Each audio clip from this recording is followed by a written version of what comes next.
If you've been scrolling through endless microscope listings, watching video after video of people bragging about the one that does it all, and still feel stuck on which model actually justifies the price, this review is meant to clear that up.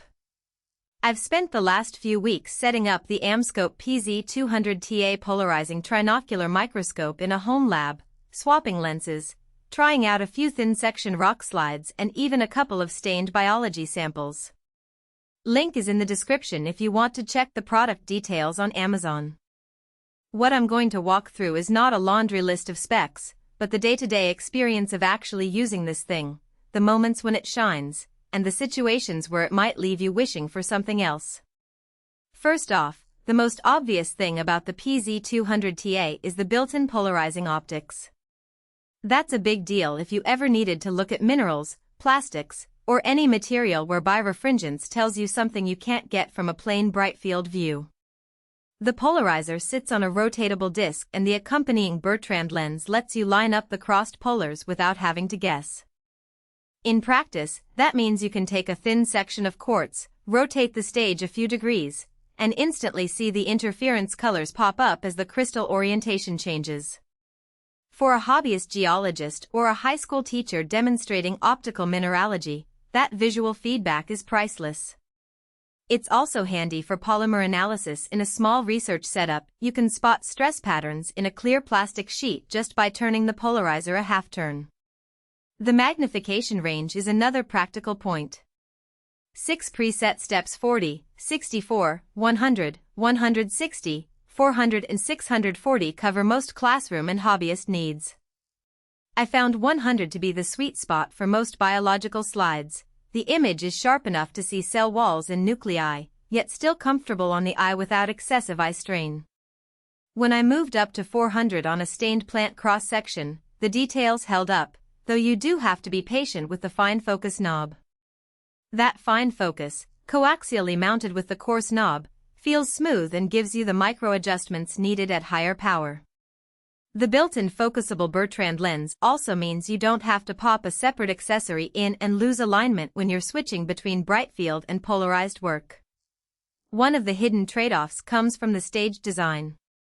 The PZ200TA offers a 360-degree rotatable stage with a locking control, which is great for aligning irregularly shaped specimens or for rotating a rock slice to catch the best interference color. The surface has a stain-resistant finish, so if you're working with oil-based immersion or just a little bit of mounting medium, the stage cleans up easily. However, the stage is relatively large and the locking mechanism can feel a bit stiff at first.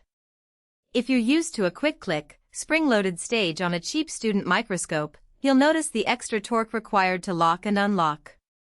It's not a deal-breaker, but it does add a small learning curve, especially if you're juggling multiple slides in a fast-paced lab demo. Now, who should actually consider buying this microscope?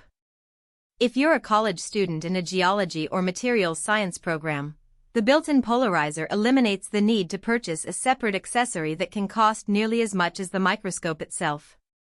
The trinocular port also means you can attach a camera for documentation without breaking the optical path for your eye, which is a big convenience for lab reports or YouTube content.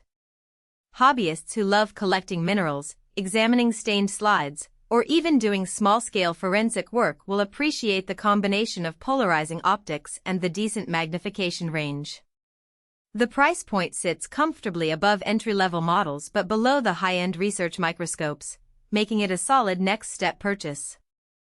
On the flip side, you might want to skip this model if you're purely after a basic bright field microscope for everyday slide viewing.